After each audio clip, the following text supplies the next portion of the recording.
at least you will hide this. Try Facebook. Doesn't work, then we'll come back. And I'll announce you. It just takes so long for it to go do something. That's all. Should have Jeopardy music playing. Yeah. Entertain us, Chuck. Yeah. My voice isn't quite what it used to be. I know. And it's funny. Or was it never? It's funny when I told my wife I'm interviewing Chuck. She says, "Oh, is that Chuck Negron from Three Dog Night?" I said, "Oh, just Chuck Bushbeck." She says, "I like some of those songs." I like some of those songs. Oh yeah, we met him. He's such a great guy. I've been friends with him for years. I never met him. And this circle goes round and around. Is it buffering? I don't know what it's doing. It says buffering for the radio station or Facebook? Facebook. Oh, okay. Radio station, we're live now. I just got to change the ID tag as we do this. Okay. Yeah, it's not. It doesn't want to do anything. It's not doing anything. Maybe it'll come up. Maybe it won't. But I'll leave it. Record it and put it out later. Yeah, that's what I'm going to do. Okay. So anyway, everybody, welcome. Of course, this is Docg Presents, and I want to welcome my guest today, Chuck Bushbeck. He's a sports guy from AM radio in Philly. He's a coach, life coach, something like that. He wrote books. He's been in all kinds of media. Chuck Bushbeck, welcome. Gene, thanks for having me. Oh, it's a pleasure. Let's talk about you now. How you guys started. What made you want to get in the entertainment industry? I say that to all my friends. But. I think it's just a natural progression. I was in the sports industry for so long, and I guess with modern times, how they're kind of blending together now, where entertainment was entertainment, sports was sports. Right. You're finding that that's coming together now, and so I guess it was some years ago where I wanted to do this. I wanted to host a show. I wanted to host a different type of show. I didn't want to have the people call in and saying, hey, he shouldn't be quarterback, or, he's got more triple doubles than somebody else. I wasn't interested in that. I really wanted to hear people's minds at work, stories of situations, games they played in, whether they be just informative or downright funny. So that's how I first started this, and then it escalated. I was invited on the ESPN Museum of Sports show with Lou Scheinfeld, who was the vice president of the Philadelphia Flyers. He's the president of the museum now that they're trying to get going here in Philly, vice president of the Sixers. So it's a show that was on for about a year until the COVID hit, and they've been doing a lot of Zoom stuff recently. So and then they just went to WWDB talk radio in Philly. And that's kind of where it's at. So that's where it started, just a blend from the athletic field into the entertainment field. And then as I was doing that, I've written 2 books and a movie script, which was just recently submitted. So so I'm having a good time. I have a TV pilot too, but I've not finished it yet. Yeah, we can talk about that too. I want you to make sure that you give all the listeners and people that will see this on Facebook and YouTube the information on what you've been doing, how you've been doing it. And I know sports, entertainment, and entertainment together. I mean, I'm going to be talking to hopefully a guy named Jack Lord on Friday. He's an old-time wrestler. He's been the old-time WWF wrestlers. Right. And he's got a lot of stories. He says, I don't have no problem with stories for you guys. And I'm sure you do too, right, Chuck? I got a couple. From growing up, and just some coaches, some players that were fun to be around, some circumstances that came about. Some I can talk about, some I can't. But yeah, I'd be willing to share those if we go down that rabbit hole, I guess. Sure, go ahead. Be my guest. There's a number of things. I think one of the most notable things, which I found humorous, was this is when I was scouting with the Los Angeles Angels, and I was there part-time guy for about 11 years, and I had the experience of seeing Mike Trout play, who obviously, whoever, depending on who you talk to, but most say he's probably the best player in baseball. Mm-hmm. And so his freshman year, I saw him. He's in a small town in New Jersey, but I liked him. There was nothing that he did just was sensational. It's good speed, good arm, he could hit. But it wasn't until senior year that the funny story came out after I submitted it to our boss, who later left. Someone else came on board. His name was Greg Morehart, and he was a scout for the Angels, and he's the one that eventually signed Mike.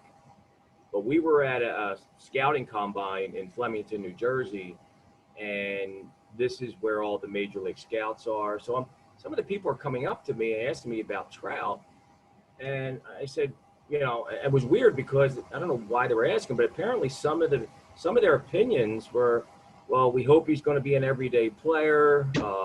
We're not sure if he's going to, you know, flourish out and, you know, and be the guy we want him to be. And I turned my boss and I'm like, you know we don't pick to the 25th pick, but I think we got a pretty good chance we might grab Mike based on what I'm hearing. So so we went along, and sure enough, we had 2 picks, and Mike just happened to be the second of our first round picks, and we picked him up. And I was just surprised about how many scouts passed on him in the first round because they didn't see him the way, especially my boss saw him, Right. as a dude.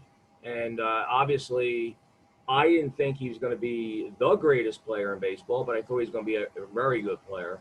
And he's just he's outdone himself, and he's one of the guys I look to that just he's one of the kids that just loves to play the game, and you can see it in his face, the way he goes after fly balls. He leaps tall buildings at a single bound over the home run fence.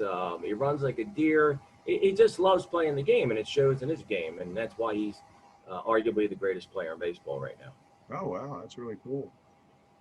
So technically, you're just you're friends with a lot of these people, right? That play sports, and you're in their face type of thing. You're always asking them questions. Is there a certain question that you know that can trigger them? Well, I do a number of things with the athletes. I work in particularly on the physical realm with baseball players, whether it be pitching, hitting, whatever. But I also deal with athletes on the mental side of the game, and that's why I wrote this book called Quiet Toughness. And I kind of what I try to do is blend the mental side in with the physical reality side, because in sports, you can talk about, your mentality, because a lot of ball players are really just about, well, that's how far I hit the ball. That's what my velocity was. And, it gets you so far. But if you don't, as Roy Halladay say, don't control the mental game, you're not going to go very far in professional sports. Right. So I've played them all. I played hockey. I played football in the professional level in the USFL. I don't know if you remember that, with the Memphis Showboats. That was a spring league that rivaled the NFL for a couple of years. Went to Villanova. I played a little bit of baseball there. I was a soccer player. I was going to what they call Textile here. They were #1 team in the country. So I'm pretty well-rounded with sports and how the athlete thinks. So what I do now is I work with athletes on the mental side of the game to get them prepared for what they're trying to achieve in their life. Mm-hmm. But also the baseball players, I do the same thing, but I'm more hands-on into how the physical body works and the mechanics behind pitching, velocity, movement, location, and keeping the arm safe, but also hitting, what gives you the best bat path. So I do the physical side with the athletes, but on the other sports, I really get into the mental side, whether it be team building. I'm doing businesses now. We're going in and we're showing people how to mentally get control of their mind, so they can bring their best game to their job, which the employers really like.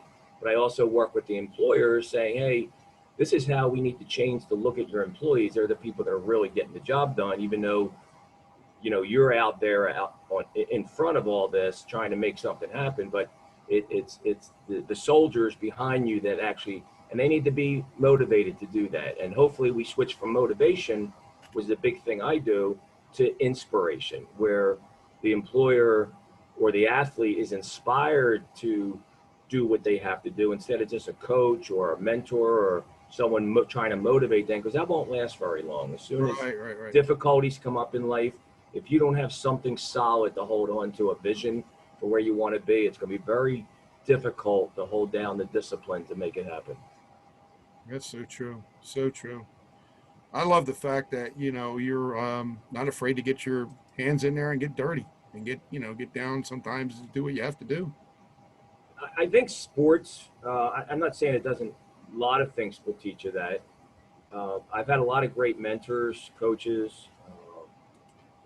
my parents in particular are no longer with us, but there's people that come into your life that offer you information, and it teaches you something about life while you're playing sports. And I think, thank God I had that, because I went through a very difficult situation my senior year in college. I had this is one of those stories, right? And I have to keep this one short because I wrote a whole book about it. No, that's right. I get it. No, give us a little idea. That's good. So I'm at Villanova University. I was a 3-year starter there already, and on the verge of rewriting school records, and have a couple still. And I was up for preseason All-American. And if you know anybody that knows anything about Villanova, they dropped intercollegiate Division I football in 1981. And all of a sudden, I had no school unless I didn't want to play football. Well, I wanted to play football. I wanted to play pro football. And I was recruited by East Carolina, a number of schools, but East Carolina University in North Carolina is where I ended up going. And then in a routine physical, not only the news of ending my football career at Villanova, I find out I had cancer. Oh, wow. I had Hodgkin's disease, and there was a protocol to follow. And I didn't want to follow the protocol, which was basically, we're taking your spleen out, you're done for the season. And, with a lot of thought that went into it, a lot of emotion behind this, I said, that's not what I'm doing. We're going to find another way around this. I'm playing this year, despite how many people told me not to. I felt that this was what I was meant to do. And I did end up playing the whole collegiate football year and had a really good year. And I was on ABC, Prudential College Scoreboard back then. Nice. It was a big deal. And it drew a lot of attention to the school, to myself. And I was just happy to share some of my thoughts about what I went through for other cancer related individuals that were dealing with the pain of chemotherapy, radiation. And I wanted to try to help in some way, but I really had a strong feeling that I didn't want to quit on this because I had a disease. I wanted to keep working through it. And it's chronicled. I'm going to do a little bit. This is my book, Full Armor. It tells the story of that situation from growing up as a city kid in Philadelphia, as they call them, the concrete alleyways of Philadelphia, and how I went through what I went through and ended up my senior year at East Carolina. Wow, that's a story and a half. It is, and there's still things that occur today on the health side that was a result of treatments I got back then. So you're always being challenged in this life, and it's good to have a good mindset or the tools to deal with those things, so you can continue moving forward in a direction that you feel you want to keep going in with your life and be happy and do all the things you want to do while you're here. Yeah, Chuck, that's another question. How many times do you actually take advice from other people? Because I be honest with you, I listen to people all the time, and I either discern it or I say, well, that's something I can definitely do. Do you actually do that, or do you make your decisions based on your own findings? Because I know a lot of people that do both. I don't think any of us are smart enough to be a pessimist. So I will tell you how I started with this. I grew up in a Catholic school, Father Judge in Northeast Philadelphia, and you're indoctrinated with certain religious beliefs. Mm-hmm. And I think what happened to me as a junior in high school, I really fell in love with psychology. I wanted to know why that person failed and why that person was successful and why. And I didn't even care what my grade was. I was just happy to be in class. I had a great teacher. Right. His name was Joe Valley, and And I simply said to him, I said, you know, I don't care what my grade is. I love being in this class. I'm not going to miss it. So, you know, here I am, this big time, this athlete who's got a lot of credentials behind him, and I'm a nerd in the psychology class, right? So I took that and I said, I want to know, and that's the name of Full Armor. And as growing up, you know, we were indoctrinated with, you know, the Bible and verses and chapters from there. And there was a thing in Ephesians called "Put on the full armor of God," and it never left me. And it's become my mantra today. And they call it marketing now or branding, but bottom line is I wanted to know what that meant. And I heard what the interpreters of that scripture were. Right. And I said, it's not working for me. It's not, I understand what they're saying, but I need to find it for myself. And I went on this quest for the Holy Grail, right? I wanted to know what it was all about. I wanted to know what life was all about. And this spirituality that I was feeling through some of the teachers that, you know, put books out and things like that. But what happened is it went into science. It went into biology. It went into neurology. It went into quantum physics. It went into epigenetics, all these scientific things that we now have available to us. Because I really became a science guy, and I wanted to know, if I'm going to listen to you, I need to know this is a fact, okay? And this is the science that behind it. It's called peer-reviewed science. Mm-hmm. And if you can show me that, then I'm on board. It makes sense to me. It makes sense to my mindset. But what the interesting thing here, Gene, is it brought me back. The science supported my spirituality. So I got the best of all those worlds. So what I listen to now is not what I think works or what the dinner conversation might be, Mm-hmm. but the practical experience that has occurred in my own life, and the individuals that are teaching the new science that is showing us our way as human beings on this planet and what needs to change and how do we change it. And this comes down to dealing with a lot of people with some real serious illnesses, to people that want to have a career that they're having a difficult time getting to, or maybe you're on drugs or alcohol and you're finding that it's very biological now, and you're having a hard time changing your life because of that. Mm-hmm. And Right. I identified two things in my book, Quiet Toughness. It's energy and information. If you understand what the energy is about and you have the information, you can put it together and you can pretty much figure out what's going on and how to get to where you want to get to. And I love the fact that you know, the spiritual part of Chuck, you know, you reached down deep inside and pulled out something that, you know, you had to look for. You just couldn't. It was something that you had to find. Mm-hmm.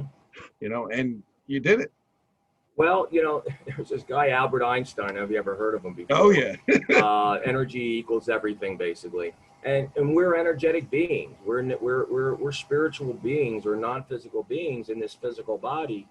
And I think what some of the problem, I don't want to go into politics or anything like that, but what we're experiencing today is that physical reality where we're not using our mind and heart together. Right. We're looking at what's out in front of us and we're reacting to it. And that's why I like to see, and I've talked about this with numerous people, about school curriculums changing, teaching people how to think differently, Mm-hmm. Getting their body in alignment with their heart and their mind and the heart coming together, and making great choices and becoming healthy and things like that. So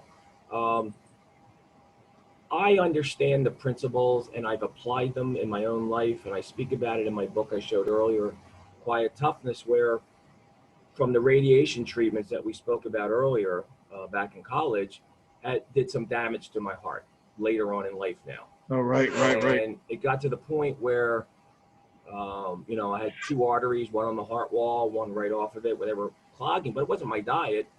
It was just stenosis and what they told me was, this is the result of treatments that you had back in 81. And I guess I'm somewhat on board with that, but I was recommended, after these things kept clogging, after medicine wasn't work. Medicine saved my life, but medicine didn't continue it. I had to find another way because I was heading down to be on the donor list for getting a new heart. This is just a couple years ago. And I decided I was going to go another route. So I really got into the science of thinking, meditation, whatever you want to call it. I call it quiet toughness because the athletes are kind of like, it's a little better branding for them to understand. But I learned how to quiet my mind and change the physical reality of my body. Right. And since I did that, I didn't need a new heart.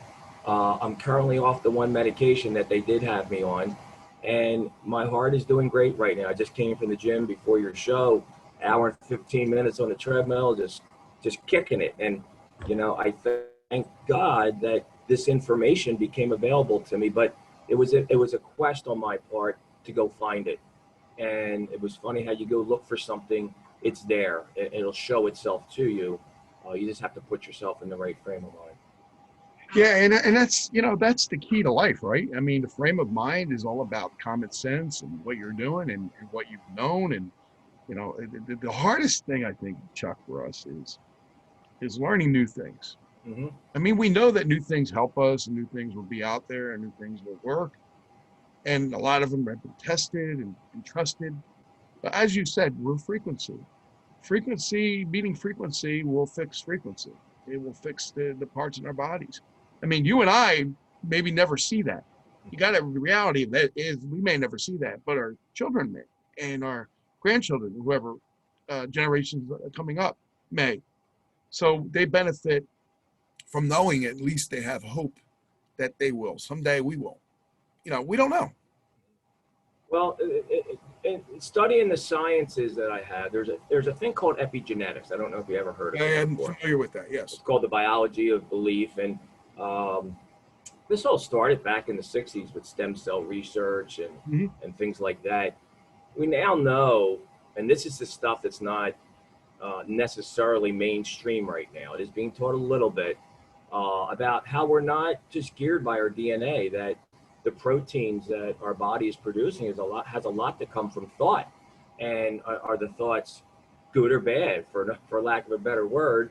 And can we upregulate genes when we feel good, we're in love, or we got a great job and things like that? And we can also downregulate genes by bringing in weaker proteins that don't help our cell structure, which leads to illness. So the obvious question is, if our thoughts can hurt us and make us sick, can they make us well? Well, the science says yes, they can make us well. I don't think they can yet, too. So we now know that our thoughts, and if you can understand the premise of taking time in our busy lives. I was one of them. I'm a physical guy. I'm an athlete. I'm working with athletes. Right. If you can, but what I've learned is to take time, especially in the morning, when the brain waves are more ready to go, if you will. Take that time and lock in. Just like a cell phone, when you charge it, you're charging your energy, you're charging your battery. We wouldn't think anything, or we would have a problem with walking out of our house and our cell phone's not charged, right? We'd be like, oh my God, I gotta get this charge, right? I can't live without my cell phone. Well, we as human beings are a cell phone in our own nature, and we need to plug in every morning so that our temperament through the day is different than it would be if we didn't do that. And now all of a sudden, maybe stress isn't as prevalent as it is. Maybe the opportunity, the open door appears before us. The illness doesn't hook us when we stopped it at an earlier stage before it, as you said, got rolling. It didn't come out of the blue. It was started a long time ago, and then it shows up in physical reality, and you say, oh my gosh, how did that get here? Well, it didn't just get here. It started a long time ago, and we, whether you, me, or whoever, we didn't have the information or the understanding to stop it in its tracks. So it got momentum, and now it's in our body. So now physically we have to treat it, we think. And that's where my studies in science say, that's fine if we need to do that right now, but eventually we're going to come to the point where we're going to understand energy better, and we're going to understand that this, our mind is the best pharmacy out there. Yeah. In fact, I was going to tell you, I think the cell phones, the more connected we are, the more disconnected we are, because we're disconnected to the universal properties around us. We're disconnected to the nature around us. I much rather have nature myself. I would. It's natural. The grounding, earth grounding, is very important to people's bodies. I did a lot of research on this myself, and I can tell you that just the negative ions that go out of your body when you relax and breathe and meditate in the Earth's atmosphere, as you're supposed to, you know, all the good things come to you based on what you put out there, right? Like a karmic effect, Yeah. echoing, right? Well, it's attraction, and this is where A lot of people don't understand that. They're like, what? we are vibrational beings, and we are full of energy.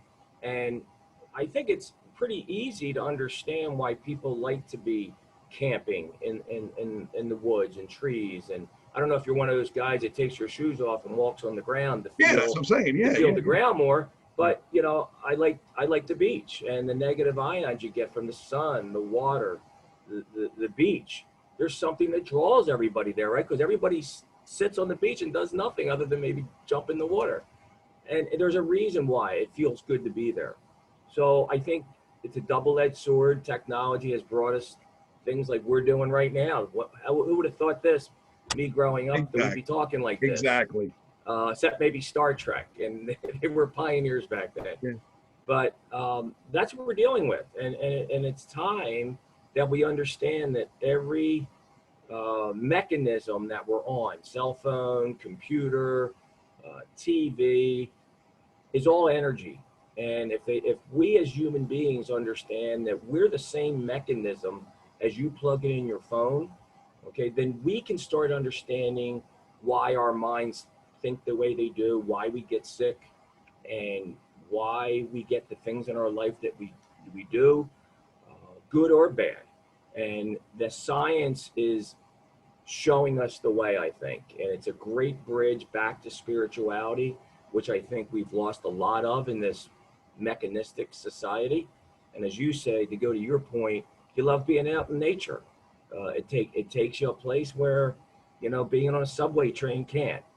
So I think a lot of people get that, but my hope is to bring this kind of information, not as a scientist, but to point people like myself, Joe Plumber, to where the information is, and that's the people that are doing the science behind it, the neurophysicists, the heart math people who understand the vibration of the heart and how it's produced, how it's magnetic, and how you actually draw things into your life, or you actually repel things from your life. It's the new science, and hopefully we start implementing it soon, because the old structure as we know it is falling apart. Yeah. And it's not going to be around much longer.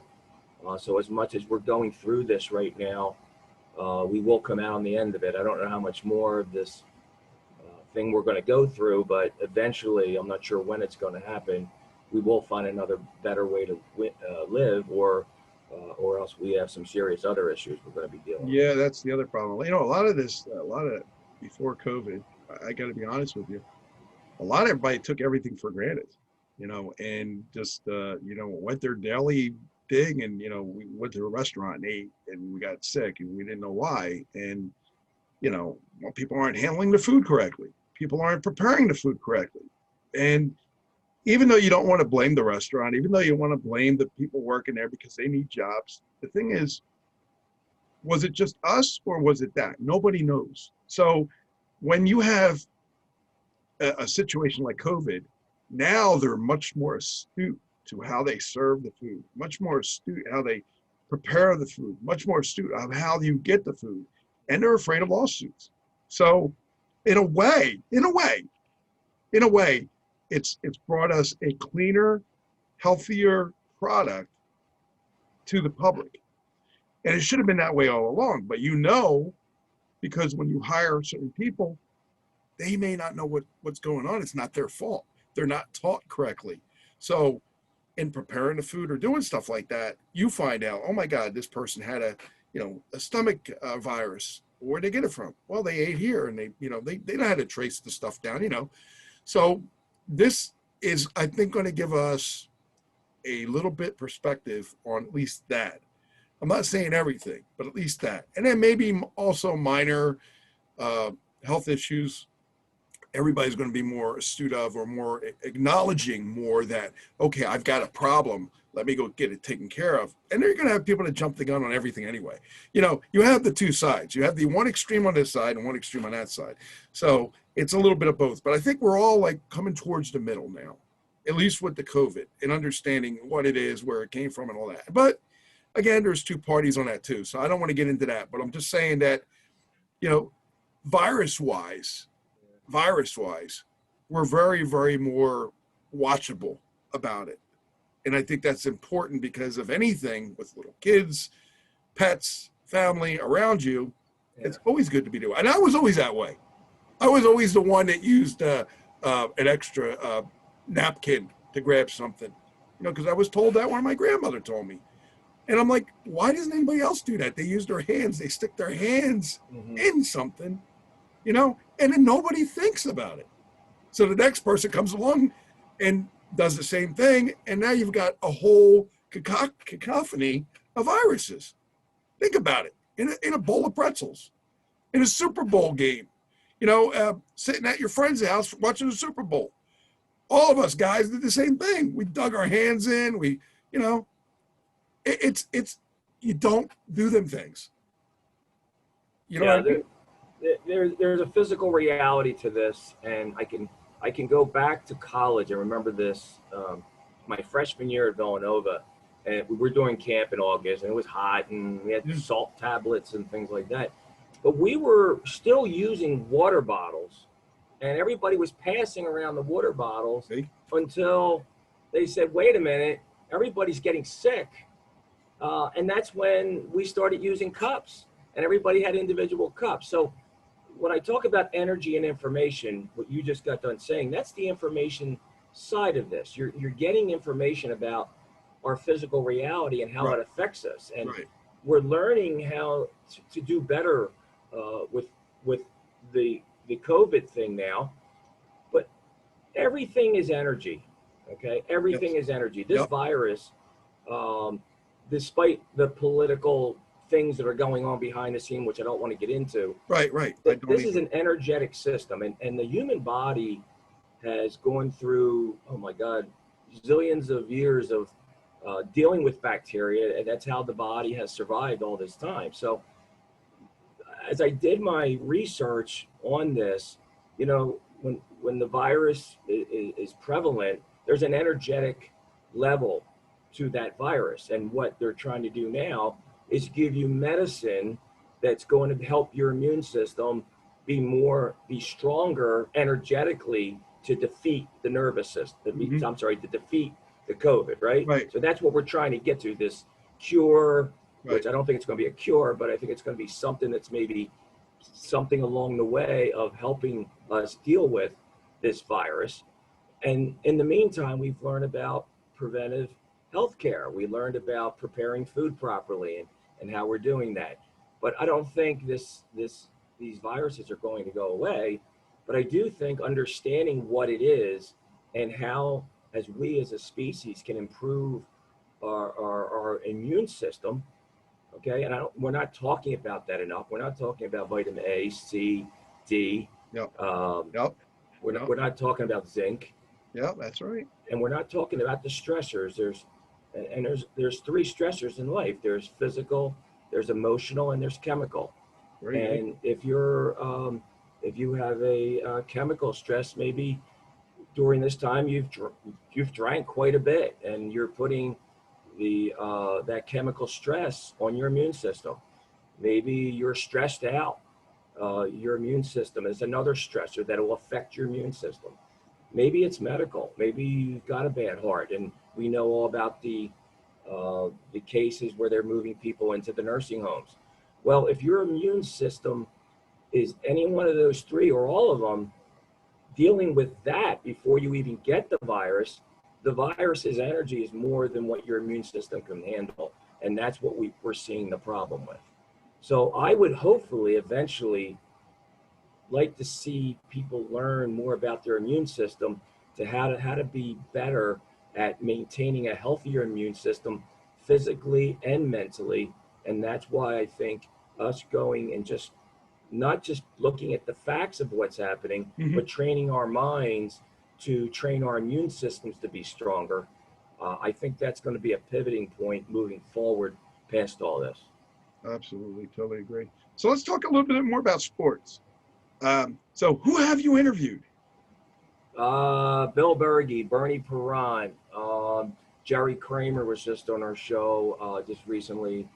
Got into the uh, Pro Football Hall of Fame for the Green Bay Packers. Oh, nice. Yeah, I started going off and doing some more in the entertainment field.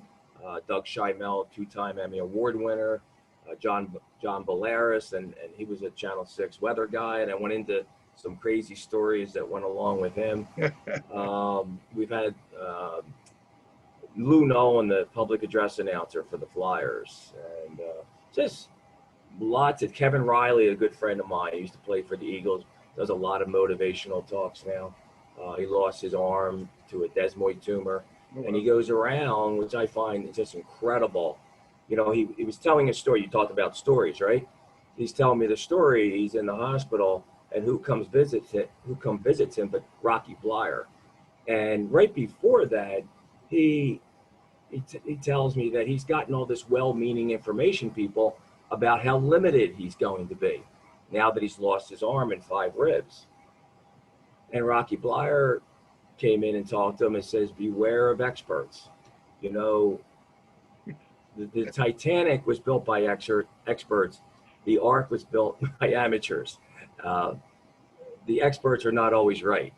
And so I love how he goes around now and goes in audience businesses, IBM, I think he worked at IBM, and explains how he can do things even though you think you have physical limitations.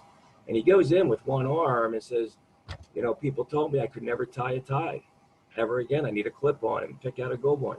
Well, he goes in there with one hand and shows people he can tie his tie with one hand now.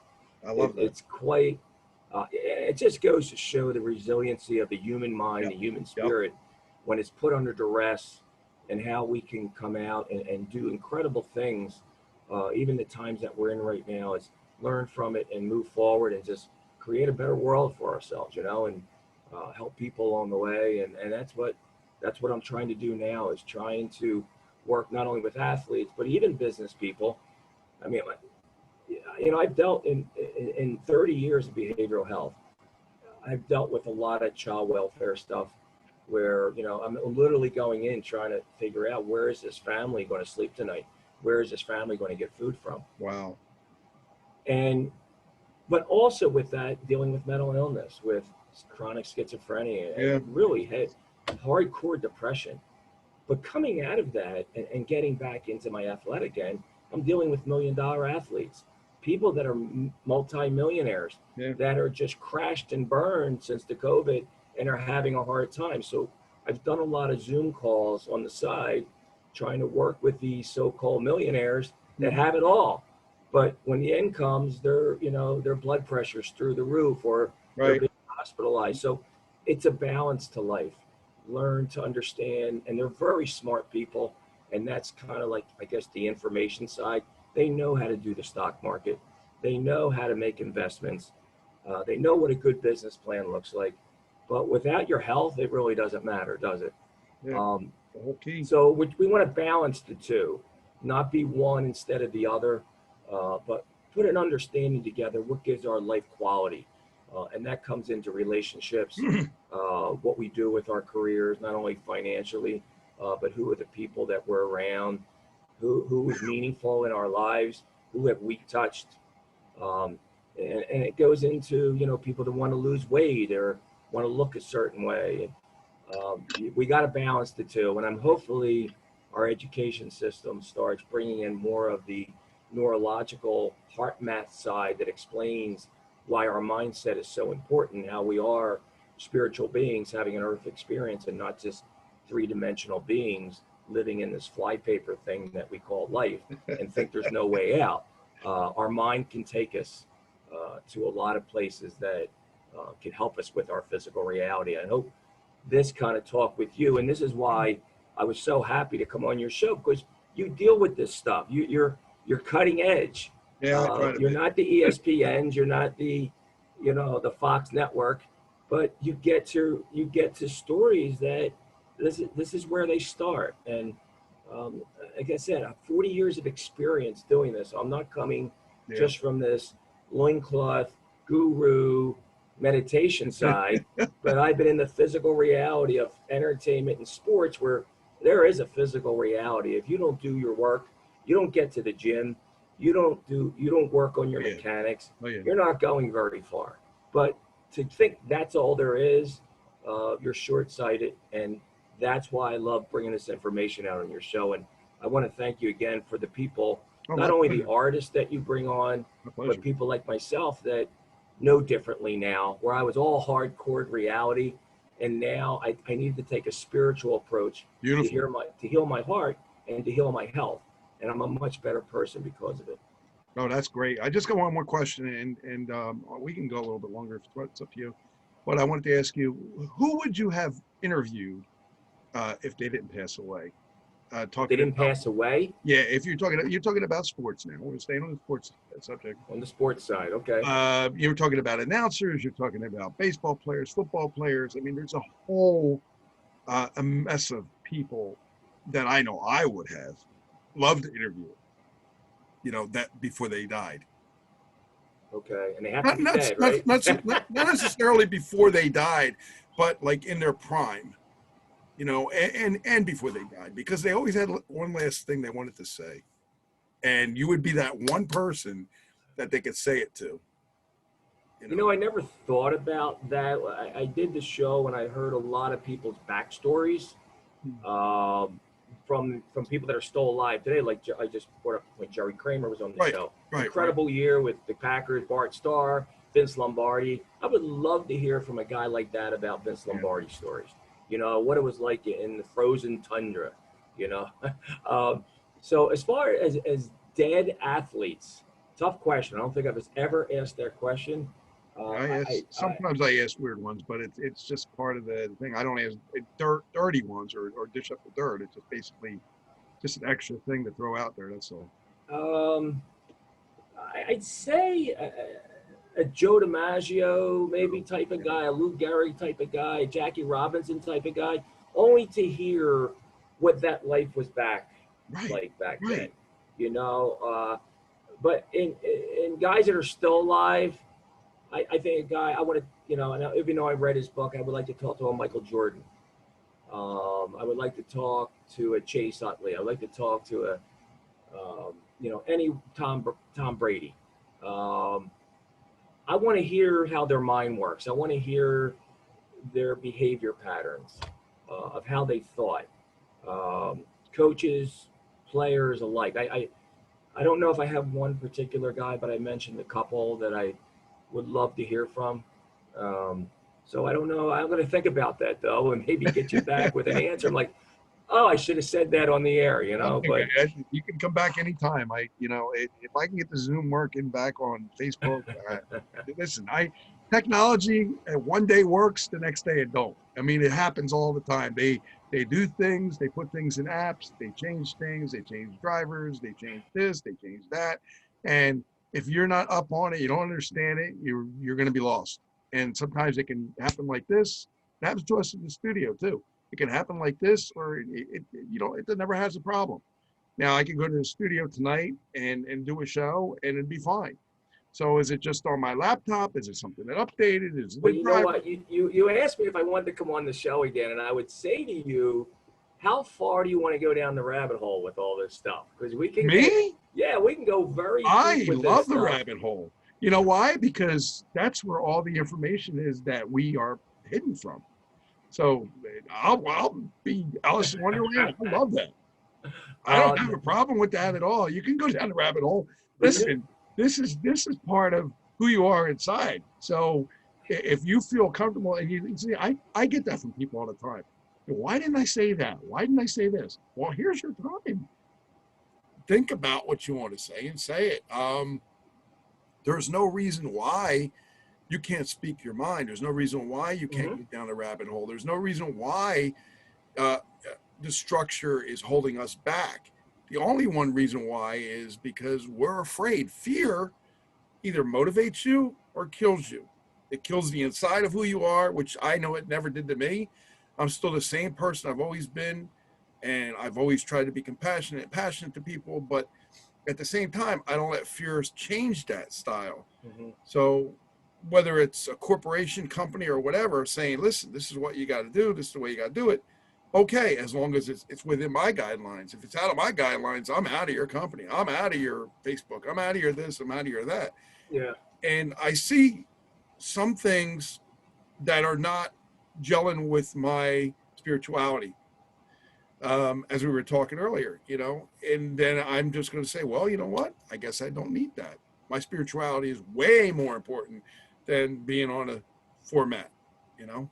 That's Well, just the way I feel. Not everybody no, doesn't you're feel that way. spot on. You mentioned the word fear, and I actually, in my book, Quiet Toughness, I wrote 22 emotions, all the way starting at appreciation and compassion, all the way down to shame and depression. You know, you mentioned fear, and fear is part of that. We're all, and if we're just looking at three-dimensional reality, who wouldn't be afraid, right?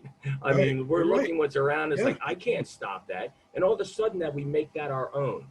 So what you said about spirituality, if I don't like this, it doesn't feel right, it feels off, I'm out of here. So that's your heart talking. That's right. Okay, that's That's that's right. when you're out of your clinical mind and you're talking from your heart and they're working together. You see what you see out in front of you. That don't feel right. Okay, and that doesn't mean you're a quitter or anything like that. But if we could all move forward to take that quiet time in our life and coordinate our mind and our heart together, where we can actually quiet the mind and feel the emotions of the heart more, Right. it would benefit our mind when we do have to go up and go to work. We get our coffee, we get on the subway, we meet people, we're in business transactions all day. If we could learn how to move up the emotional scale. So I would say that, and I've talked to so many, I've been on a couple of rehab programs that, people, whether they're struggling with alcohol, drugs, overeating, whatever, over shopping, Right. whatever the case may be. Yeah. And you realize that they're in a biological part of themselves that's fueling some of this. Right. And what I tell them, I said, if it's, don't, I mean, sometimes it's good to get angry to get the energy moving, to Right. get out of that place. Right. But you don't want to be in shame. You don't want to be in total fear. You don't want to be in depression. Sometimes anger is a great thing, and if you do it correctly, and move out of those lower vibrations, those lower energies, and move it up. And if you can get to hope, where you can see the other side, Right. you've come out of it, and then you can work toward appreciation, gratitude, passion. It's very hard to just say to people, pull yourself out of your bootstraps and get moving. It's very easy for someone who's thinking that way to say that, but people that are really struggling need to come up the emotional scale. So what I try to do is get them to reach for something a little higher. Maybe it's a little anger. Maybe it's getting to the point of frustration. At least you're not in that lower emotion anymore, and now your life can move forward. Because I guarantee if you stay down there and then the medications start coming on top, you're going to find it a very difficult place to come out of. So if we can get to people earlier, before, as you mentioned, the Right. momentum kicks in, the illness kicks in, we can stop it earlier, then maybe, just maybe, we can help people move forward in their lives, and they wouldn't be so fearful to be doing things in their life they wish maybe later on they hadn't. Right. So it's a great point you make about listening Thank to you. your heart, and we all need to do that, because we're the only people we take around with us. That's And right. we That's need to, so many people that have come to me say they're experts. Well, I've listened to a lot of experts and I wound up on the wrong end of that. And now I listen to my instinct. I listen to my heart. And if someone comes out of the, not out of the blue, but I've drawn them to me in some way, then I can listen to them in a different heart, a different mindset, Oh, that's and beautiful. now they can actually help me. Oh But yeah. but other people say, "This is what I know. This is what you're going to do," and I said, and I went along with it. I found out that's not the way it goes. Uh, so take the time. What I would say before we run off the air, Sure. take the time. I don't care if it's night, during the day. I do it at different times, but when you first wake up, your brain waves are in a certain type of pattern. And if you really want to improve your health, get up a little earlier before you get on the cell phone, before you get your coffee. If you got to get your coffee, so what? Don't get on technology. Don't put the TV on until you've calmed your mind right after that and sat there quietly with who you are, Right. and change the way you look at the world. And there's all kinds of things out there right now that's in my book, Quiet Toughness, that I make references to. And it really will, because I'm not the scientist in all this, but I am the conveyor of the information of the science, because I've dealt with it for 40 years, practical experience and research. So I think I'm pretty good at coming and talking to people about this stuff. As far as the X's and O's, as we would say in football, there are X's and O's to science.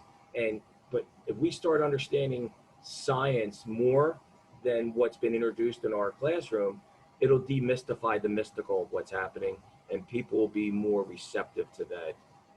And that's my hope and prayer for my kids, my grandchildren coming. Right. I want them to live in a world that understands this and how they live their most fulfilling life that they can find. Wow. I would put it in this perspective, and I'll let you go. Um, what I take from that is we're on a field, and we're a football team. Uh, we are the person trying to get through all the blockers. I played football for years too, so um, we're trying to You get got that bad end goal. knees, Gene? What's that? You got bad knees and knuckles and things like No, that? but see, no, I went into baseball. I did Oh, football okay. in a little bit of junior high, and then I went right into baseball, and then I went into Babe Ruth. But my whole life is different. It's like a cacophony of things. It's just like so many different things: music, vocal music, trumpet, playing baseball. I was never shy for anything. I could do anything I wanted to do. Yeah. But that's because I always put myself at that elevation where I figured that if I wanted to do it and I could do it, I would do it. I would at least try it. And then I always tell my kids the same thing. At least if you try it and you don't like it, you'll know, rather than never going through life and figuring, why didn't I do this? Why didn't I do that? So at least try it if you don't like it. But we're that football team that's trying to get up that, field, and we're trying to get to the next 5 yards, 10 yards, whatever it is. And these blockers keep coming, blocking us. And Mm-hmm. we're going around them. We're looking for alternatives. We're trying to find a way around. And we're not down, because spiritually, our spiritual body is still moving straight through. No matter what, even if we don't get to the end zone, we're still spiritually moving that way. So the thing in life that I see is we all have to work together as one unit, one football team together, and make everything work for each other, not just for ourselves, for each family member, for each community member, for each state person that's around us. Now, we don't have to believe in all the same thing, but we all have to agree that whatever we believe in, or whatever they believe in, we respect, and we respect each other for whatever they want to think. That's fine. No, arguments, no disagreements. Just we're here as brothers and sisters to help each other get to that spiritual part. So that's the football team that I talk about.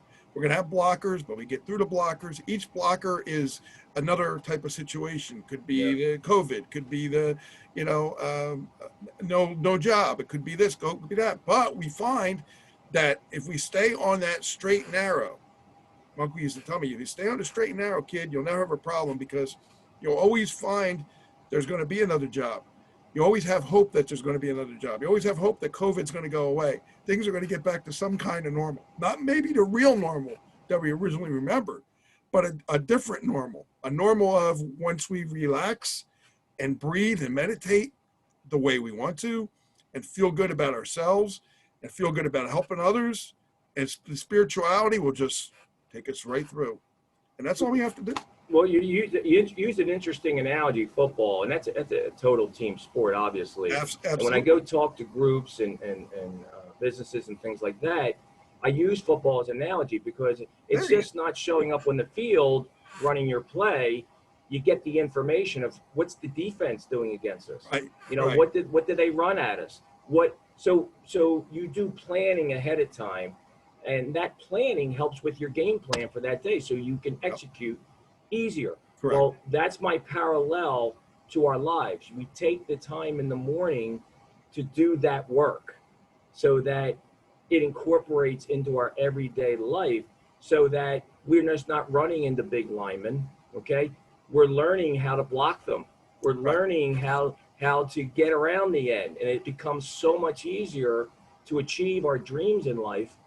And if you do the work in the morning, you're not going to run against something that you're going to run into that's going to stop you from where you're going, and now you have no options. No, you're going to plan your day first so that when you do run into those things, you know how to get around, or those things, and this is where we get down the rabbit hole, those things that normally would show up in our lives because we've changed our energy thinking wise, Right. they no longer show up in our life. Right. Maybe Right. that guy that we got in a traffic accident with didn't happen because, we changed our vibration and that guy never showed up that day.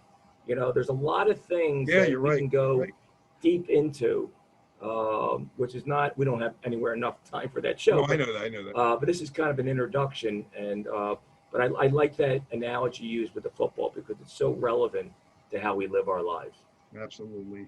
So, Chuck, we're going to end it. Just give me a little bit of information for our listeners and people on Facebook so they could find where can they get the book, how can they get it, and uh, if the, they get the in touch with easiest, you. yeah, the easiest thing to just go to my website, www.chuckbushbeck, Bushbeck.com. You'll see a bunch of headings. You'll see the book all over the place. The book is sold on Amazon, Quiet Toughness and Full Armor.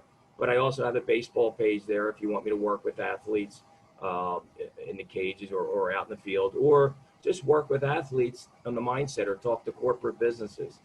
The information's there to contact me, and we just put a plan together and we make it happen. Beautiful. All right, Chuck, I got to say thank you. Great job. Sorry about the Zoom thing, but I'll get this show over to you as soon as possible. Maybe you can put it on your YouTube channel or anything like that. And we'll talk again. Gene, thanks so much. And again, I can't express how appreciative I am to be on your show Thank because you. of the things that you try to do. And your goal here is to help people. And I salute you for the sometimes difficult days that we have, that you have putting this production together. And it means a lot to a lot of people. And who knows who may listen to something that they may not have heard of somewhere else. So I applaud your efforts and Oh, thank you thank again you for so having much, me on. Chuck. I really appreciate that. It's been a pleasure. And thank you. And please, anytime you need me or you need us to just comment or something, let me know. Okay. Thank you, Gene. Thank you. Have a good night. You too, man. Bye-bye. Bye.